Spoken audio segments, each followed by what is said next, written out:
Merci tout le monde d'être présent aujourd'hui. Alors aujourd'hui, je vais vous parler de un petit peu comment prioriser et déterminer les zones d'intervention dans vos milieux naturels puis dans vos espaces verts. Donc euh, cette présentation a comme trois parties. Donc dans la première partie, ça va être vraiment de savoir quelles questions il va falloir se... Ah, il y a l'air d'avoir un problème de son. Je ne sais pas si c'est pour tout le monde ou pour quelques personnes. Ok, ça va. C'est ça. Donc, quelles questions il va falloir se poser? Puis aussi quelques éléments à anticiper. Même si on se pose des questions, il y a des petites choses à savoir. Je vous montrerai un exemple d'intervention qu'on a fait après avoir priorisé et déterminé des zones d'intervention. Donc, ce sera un exemple au Boisé du Tremblay. Puis, dans une troisième partie, finalement, ce sera de savoir comment, en se posant toutes ces questions, on peut les regrouper pour savoir quel poids ont nos questions, puis les regrouper ensemble. Donc, c'est un petit peu comme ça que la présentation va se dérouler. Donc, quand on est dans un milieu naturel, dans un espace vert, on ne sait vraiment pas des fois comment intervenir. Donc, il y a du roseau commun ici, du fragnite au bord d'un étang. Vous avez de la lierre, on ne voit pas la renouée, mais il y a de la renouée aussi à côté des habitations. Ici, il y a de la renouée du Japon, puis ici du nerf brun à côté d'un passage piéton. Donc, juste à voir comme ça, c'est plus l'aspect juste esthétique qu'on se dit qu'il faut favoriser, mais là, il y a plein de questionnements finalement qui vont entrer en considération. Puis ces questions, ça va être le sujet de cette première partie. Ça va être quelles questions on va se poser pour savoir s'il faut intervenir ou pas. Parce que intervenir contre les EVE juste pour intervenir contre les EVE, il y a peu de chances que ça aboutisse déjà parce que c'est très cher. Puis c'est des travaux qui sont vraiment longs puis difficiles à entreprendre la majorité du temps. Donc, cette présentation, donc lors du webinaire 5 et puis aussi 6, au 5, je vous avais présenté une étude de cas au Parc de la Futée. Au webinaire 6, Alexandrine nous avait présenté une étude de cas au Centre écologique François Séguin de Châteauguay. Nous, on se situe dans ce webinaire-là dans la phase plus définir des objectifs réalistes, puis utiliser une méthode appropriée. Pour la méthode, je vais aller dans les généralités parce que chaque méthode vous sera présentée par Claude Lavoie dans le webinaire, l'avant-dernier webinaire. Donc, voilà. Donc, globalement, les questions qu'on va se poser, il y aura deux grandes parties dans ces questions. Il va y avoir quelles sont les nuisances possibles de l'espèce ciblée dans un milieu donné. Puis, c'est quoi la faisabilité des interventions? Parce qu'on va se poser des questions, mais par rapport plus à l'écologie de l'EVE ciblé. Donc, pour ça, ce qui est important, ce qui serait intéressant, c'est d'intégrer dans les approches de lutte une approche écosystémique. C'est-à-dire que c'est une approche qui inclut trois sphères, la sphère environnement, la sphère sociale et la sphère économique. C'est une méthode de gestion finalement de la terre, de l'eau, de toutes les ressources vivantes euh, qui, qui, qui serait mise en place pour favoriser la conservation et l'utilisation des ressources naturelles, mais surtout, ce serait pour respecter les interactions dans les écosystèmes où l'être humain en dépend. Donc ça, c'est un peu la définition globale. Mais ce que je veux dire par là, c'est que quand on intervient dans des milieux naturels ou des espaces verts, il faut toujours imaginer une dimension différente juste à une intervention. Par exemple, quand on va faire des plantations, faisons en sorte que les plantations s'insèrent dans l'idée que ça va favoriser soit des habitats, soit des sources de nourriture pour des oiseaux présents dans les environs. C'est qu'un exemple, là, c'est pareil pour tous les animaux. Donc, c'est aussi une réflexion qu'il faut avoir, pas sur l'échelle locale forcément uniquement, mais une échelle plus régionale ou plus grande que locale. Donc, on reviendra un peu sur cet aspect durant la conférence. Donc, on va commencer par les critères qui sont en lien avec la sphère de l'environnement.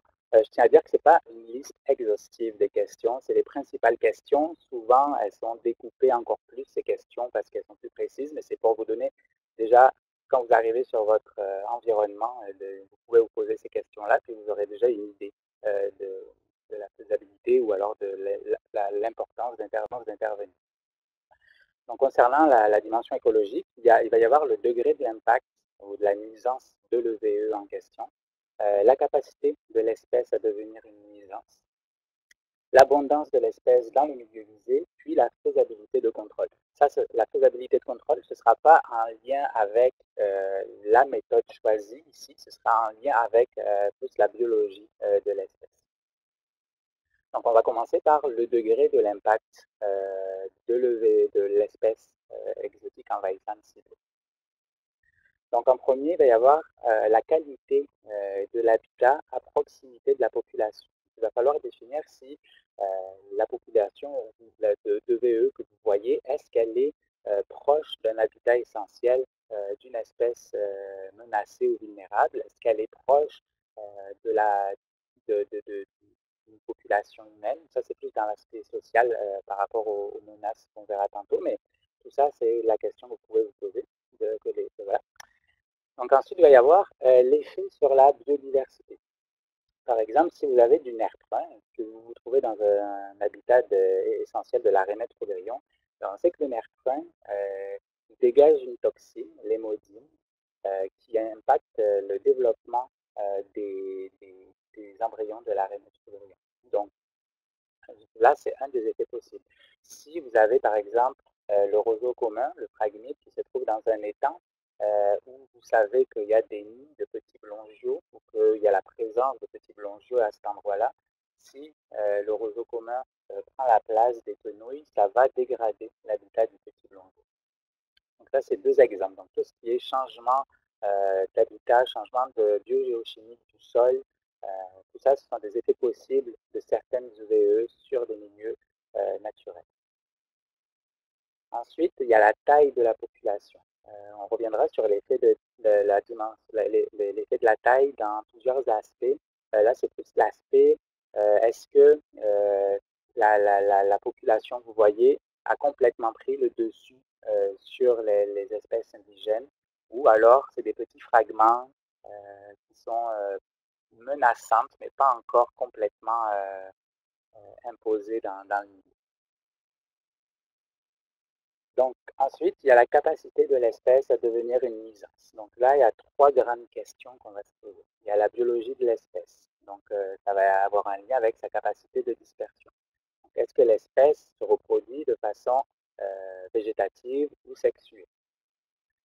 Si, par exemple, la renouée du Japon, on sait, elle se déplace vraiment follement avec son système de rhizome puis de stolon. Donc, c'est une reproduction qui lui permet vraiment d'envahir des surfaces vraiment très rapidement. Et puis, il y a d'autres espèces qui vont produire énormément de graines, comme par exemple la salicaire, elle peut produire jusqu'à de 22 000 graines par individu. Ou même le nerf brun, on peut retrouver jusqu'à 5 000 mètres au mètre carré autour d'un individu nerf brun semencier. Donc tout ça, ce sont des choses à considérer parce que si vous voyez une population, ça va venir un peu avec l'âge de la population, mais on en reparle après. Si vous voyez qu'il y a du nerf brun qui est âgé et qui a déjà fait beaucoup de fruits, la banque de semences de graines dans le sol va être importante. Et puis après, il y a tout l'aspect de proximité d'un vecteur de propagation.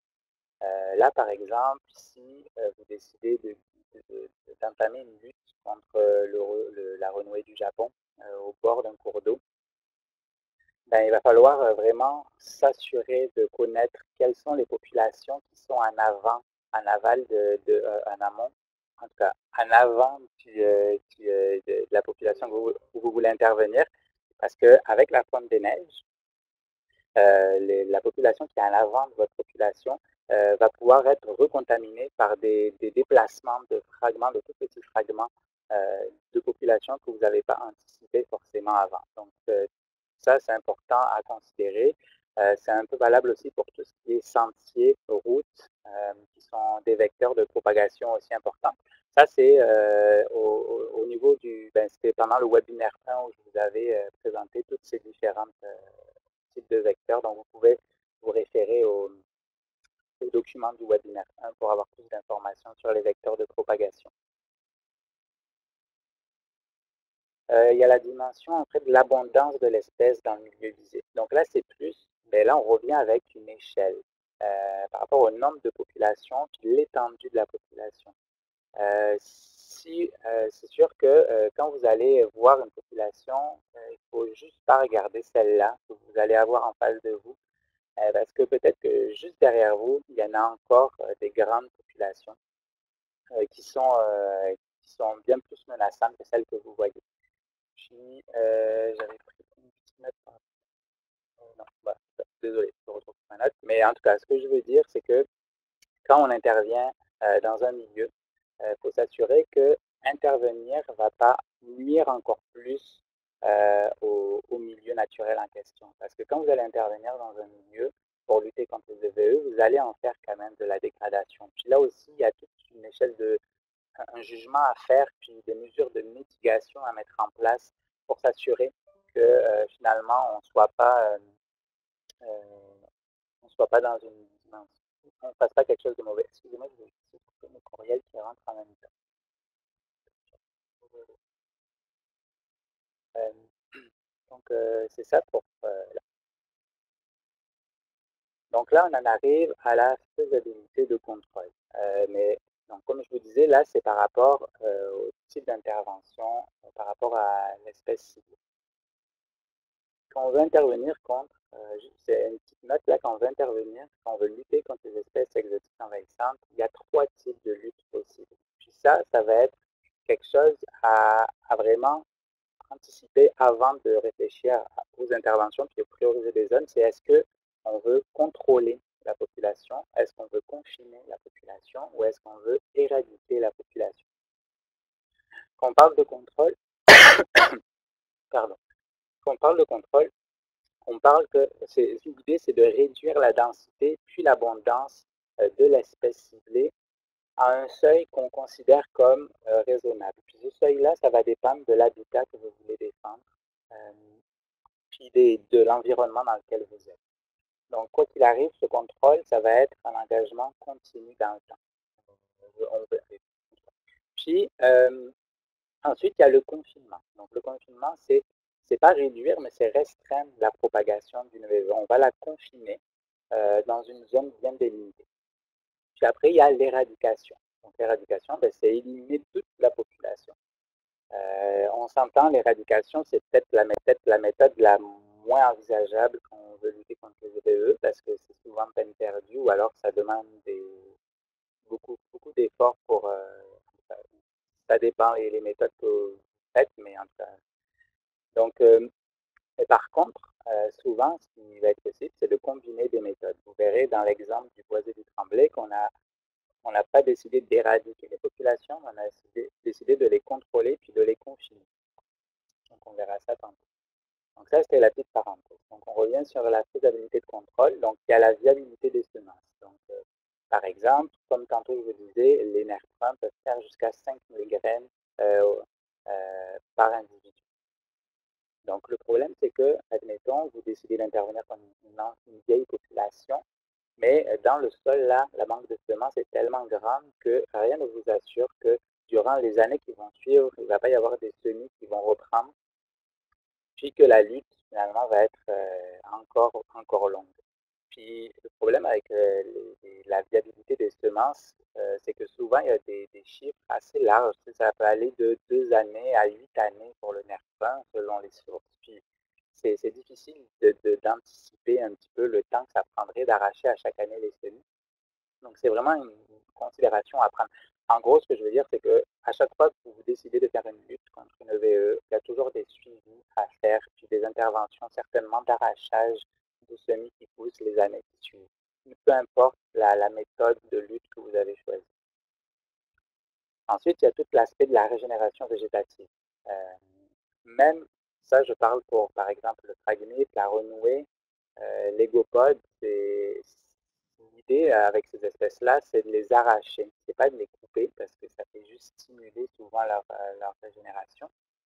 Mais quand on arrache ce genre d'espèces, notamment la renouée, il suffit de quelques petits grammes dans le sol restantes pour que ça reparte de plus belle. Donc, même en arrachant des populations, il n'y a rien qui assure que rien n'est resté dans le sol. Donc là encore, c'est des considérations qu'il faut prendre dans les suivis.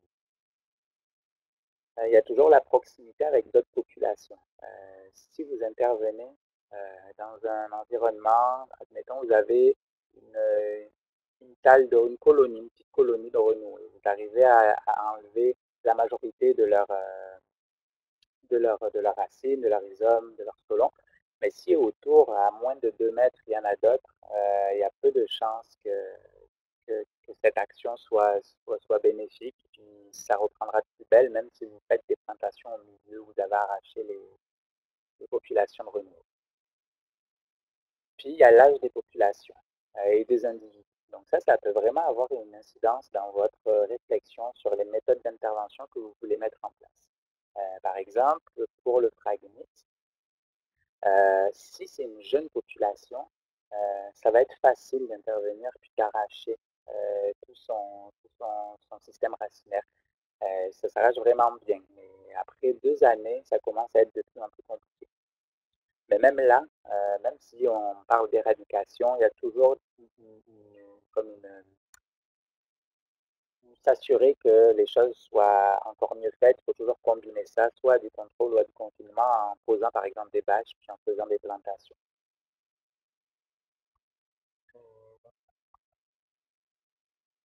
Donc ça, c'était la sphère environnementale avec les principales questions. Puis après, il y a la sphère sociale. Donc la sphère sociale, c'est tout ce qui touche, mais là, c'est plus dans les parcs urbains. Si, par exemple, vous avez de la berge du Caucase, c'est certain que là, vous allez devoir intervenir rapidement. Donc, tout ce qui influence la santé humaine. Donc, il y a des EVE qui sont hypoallergènes, qui donnent des allergies aux gens. Il y en a d'autres qui donnent des réactions cutanées, comme la berge du Caucase.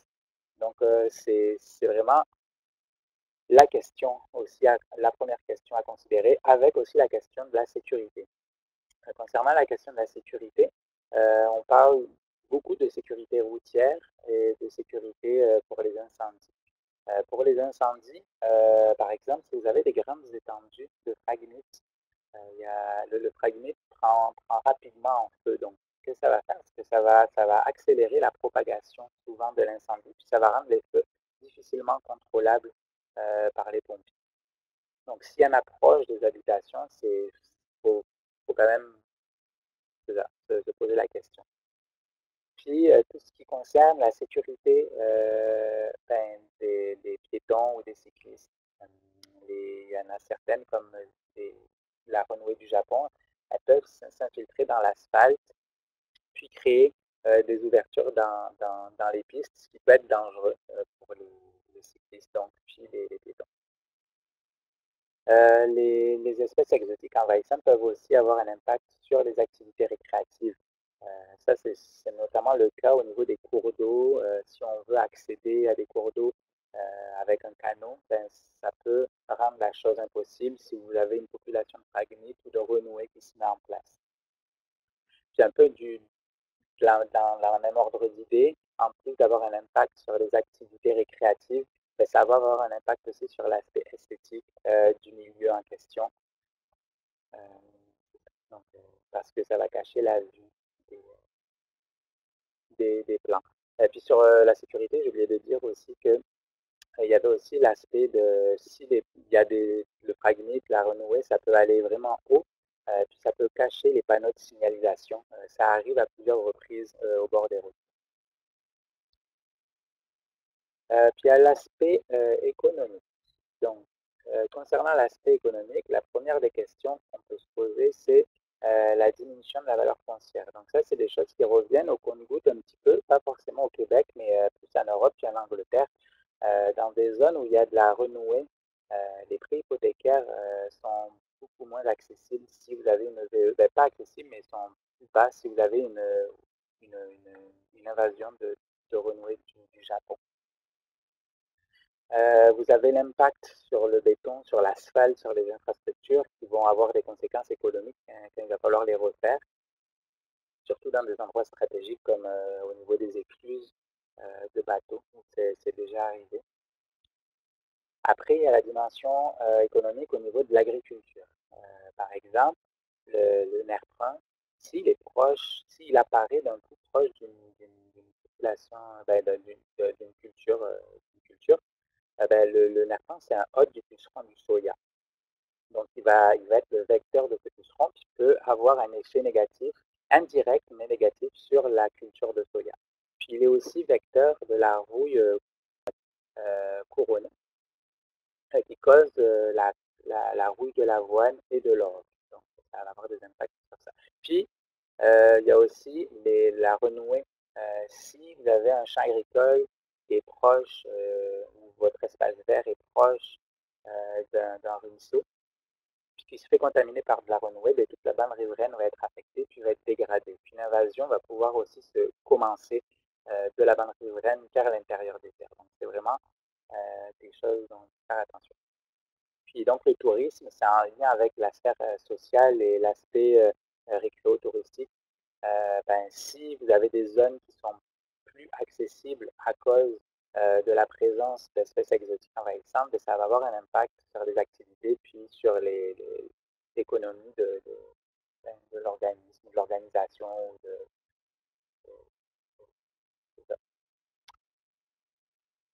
Alors, là, on en a fini avec les principales questions dans les trois sphères différentes.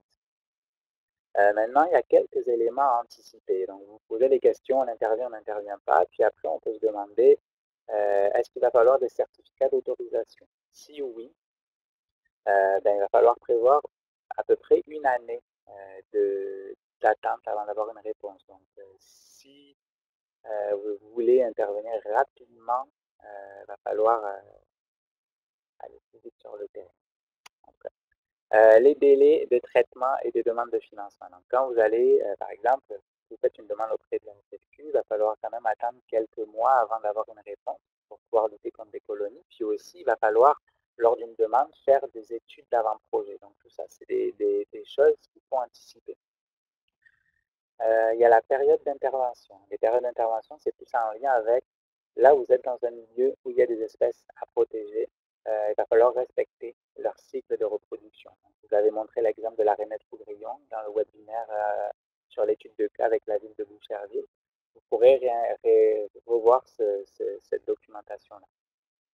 Donc, il y a tout l'aspect des propriétaires. Est-ce qu'on est proche d'un champ agricole? Est-ce qu'on est proche, est-ce qu'on est sur une propriété privée? Est-ce qu'on veut passer sur une propriété qui n'est pas la nôtre pour intervenir plus facilement ou apporter du matériel plus facilement sur les sites d'intervention? Donc, tout ça, c'est des choses à se poser comme question avant. Des fois, ben, souvent, il y a des plans d'intervention pour des espèces ciblées précises qui sont menacées ou vulnérables. Donc, il va falloir quand même, c'est important de respecter les recommandations qui sont dans ces plans d'intervention pour ne pas faire n'importe quoi, notamment au niveau des plantations. Par exemple, dans des endroits où il y a l'habitat essentiel de la rainette, on va éviter de mettre beaucoup de conifères parce que ça acidifie le sol. Donc, nous, on ne veut pas que le sol ait un changement de chimie pour pas que ça affecte encore plus l'habitat de la rainette. Après, il va y avoir tout le volet de l'acceptabilité sociale des projets. C'est important. Alexandre nous en avait parlé lors du webinaire numéro 2. C'est important que les citoyens soient conscients de ce qui se passe dans leur environnement parce que ça peut arriver, par exemple, vous luttez contre le nerf fin, puis là, vous devez mettre des sacs d'encapsulation au-dessus. Puis pour les citoyens qui ne savent pas, c'est des sacs poubelles là, qui vont rester là pendant des années. Donc, c'est important de leur faire comprendre qu'est-ce qui se passe. Puis aussi, ça peut être donc soit par un moyen de sensibilisation par des pions, par des petites affiches, des petits panneaux, ou alors de les impliquer directement par des activités bénévoles pour qu'ils s'approprient aussi cette lutte-là, puisque ça rend aussi la chose beaucoup plus facile après, même au niveau des suivis avec des personnes qui vous aident à identifier des recours, des choses comme ça. Donc, ben, il y a les coûts relatifs à tout ce que je vous ai dit là. puis des coûts aussi, si vous voulez faire, par exemple, vous décidez de faire du confinement, ben, les coûts associés aux plantations, par exemple, parce que quand on fait des plantations, ce qu'on veut, c'est qu'elles survivent. Donc, si on veut qu'elles aient le maximum de chances de survie, ben, il va falloir les protéger. Puis en moyenne, une plantation protégée avec 2 piquets en bois, puis des grillages, c'est 4 $ par plantation. Donc, si vous avez à peu près 1000 plantations à faire, ça change vite le budget d'un projet. C'est ça, je vérifie que... Puis oui, il y a aussi tout l'aspect d'aider les plantations avec l'infusion de mycorhizes, de la terre un peu plus enrichie, dépendamment des secteurs où vous allez. Donc tout ça, ça a des prix. Donc on va passer à l'exemple. Donc, au boisé du Tremblay, c'est rapidement, voilà à quoi ça ressemble. Donc, il y a toute une partie que NAC a réussi à acquérir. Donc, on parle de plus de 86 hectares. Il y a une partie qui appartient à la ville de Boucherville, puis une partie qui appartient à la ville Longueuil. Donc là, qu'est-ce qui s'est passé? On allait faire des inventaires. Donc là, on a délimité des populations en rouge de fragmites, en violet de nerfin, puis bon, en bleu, on a regardé tous les milieux humides qu'on avait. On a fait des suivis avec c'est Ciel et Terre qui fait des suivis des étangs de la Rainette pour voir quels sont les étangs actifs. Donc, vous voyez en bleu, c'est les étangs actifs. On a ciblé certains qu'on a ciblés, c'est un critère qu'on a considéré dans nos interventions. Donc, globalement, voilà, à partir d'une carte, on va pouvoir on a déterminé les interventions qu'on allait faire. Donc, on s'est posé les questions que je vous ai montrées juste avant. Donc, vous verrez dans l'autre partie, on a regroupé ces questions sous forme de clés pour nous aider à prioriser ces interventions-là. Mais globalement, en posant toutes ces questions-là, on en a conclu que certaines populations, certains secteurs devaient être priorisés pour éviter justement une invasion encore plus intensive du nerf dans l'habitat de la rainette colorée. Donc là, ça c'est l'un des premiers étangs donc, qui a été ciblé par rapport à ça, par rapport à tous ces critères qu'on a considérés. Aujourd'hui, on a intervenu aussi sur ces secteurs-là, mais aujourd'hui, je vous présente juste cet étang ici. Donc ça, voilà l'étang de la rainette qui est là.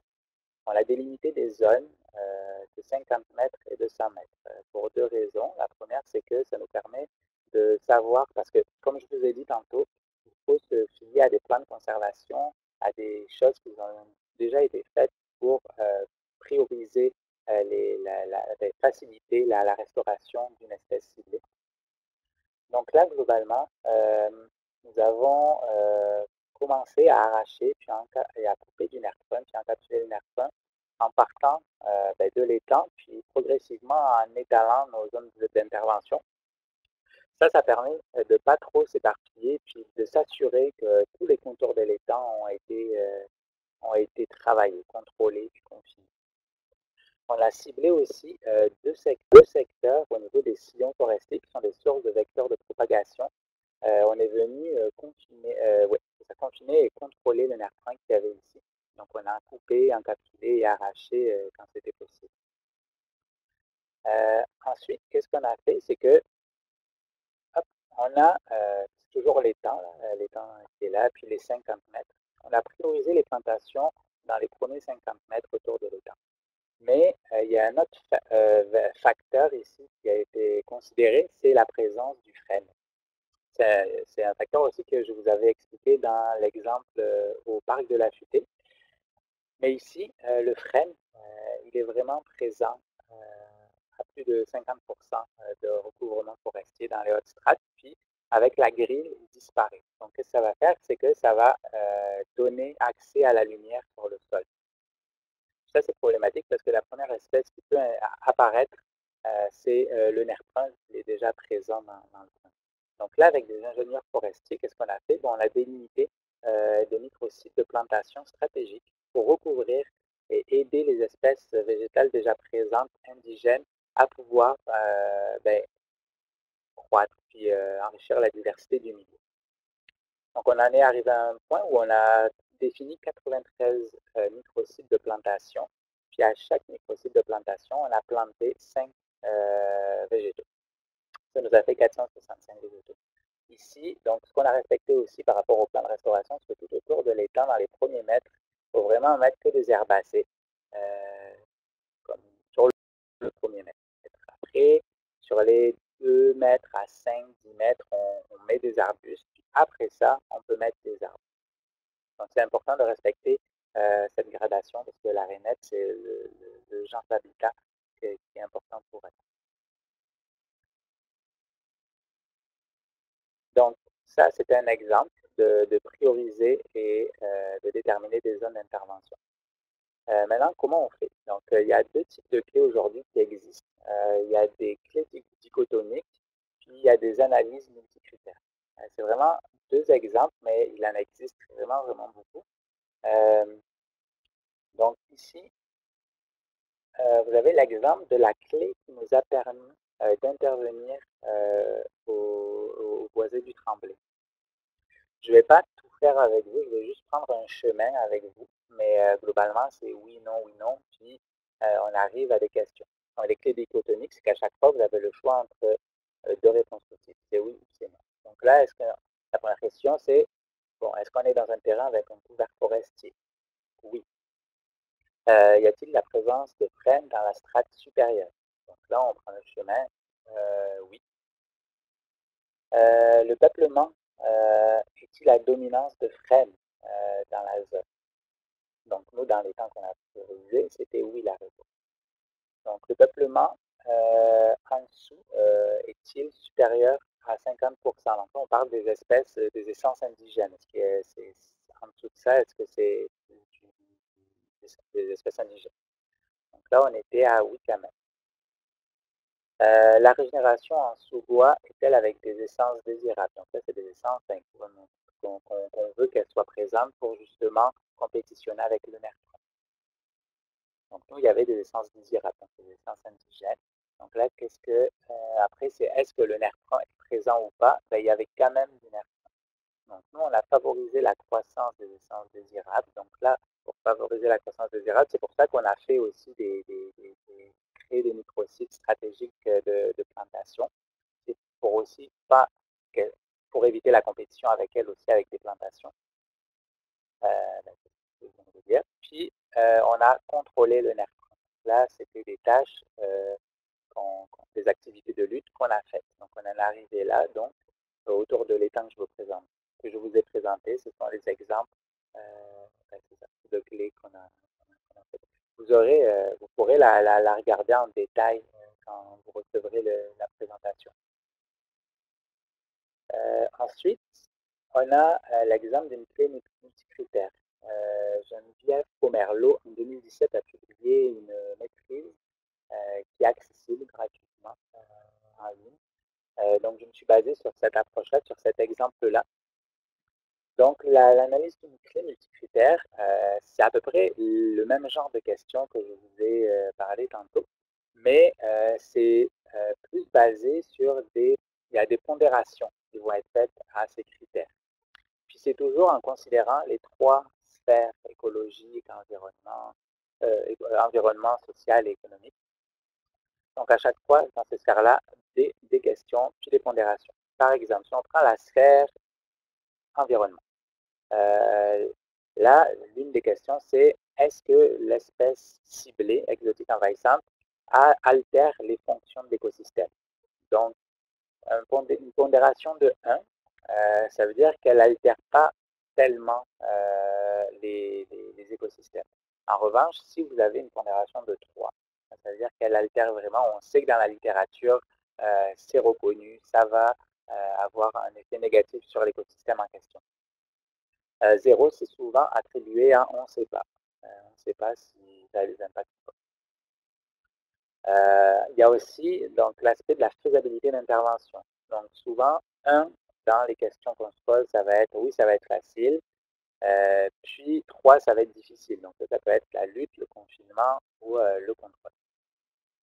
Puis tout ce qui est l'aspect économique, un des exemples, reprendre l'aspect agriculture, c'est l'espèce exotique. Oui, elle a vraiment une une possibilité de nuisance contre la culture agricole qui est à côté. Donc là, c'est un score de 3. Puis 1, c'est pas vraiment. Puis 0, toujours pareil, c'est on ne sait pas. Donc ça, en faisant toute cette analyse-là, vous arrivez à un score. Là, je vous ai mis un exemple de score. Donc là, vous avez vos questions, vous avez ouais, vous avez les questions ici que vous vous posez par rapport aux espèces qui sont ciblées. Donc là, il y a les critères environnementaux et les impacts socio-économiques. Puis à la fin, vous avez un score. Un total, ici, c'est sur 30. Puis, en fonction du classement de vos espèces, vous allez savoir qu'il va falloir intervenir en priorité sur telle ou telle espèce. Là, je sais que c'est quand même un peu, j'ai un peu des choses qui se sont mélangées. Là, il y a l'aspect population pour une espèce, puis là, c'est plus l'aspect les espèces en général. Donc, ça dépendra des clés puis du questionnement que vous avez finalement euh, euh, euh, par rapport à quelle clé utiliser. Là, nous, on est en train, NAC est en train de mettre en place une clé décisionnelle avec pareil, des pondérations. Puis, donc, ce sera prêt au courant du mois de mars. Donc, ce sera une clé qui sera accessible. Donc, on vous fera part de cette information-là quand ce sera temps, quand ce sera temps de parler de ça. Mais c'est ça. Donc, je me rends compte que j'ai quand même vite parlé parce que je pense qu'on en arrive à la fin déjà. Donc, ça va nous laisser le temps, si vous avez des questions, on va pouvoir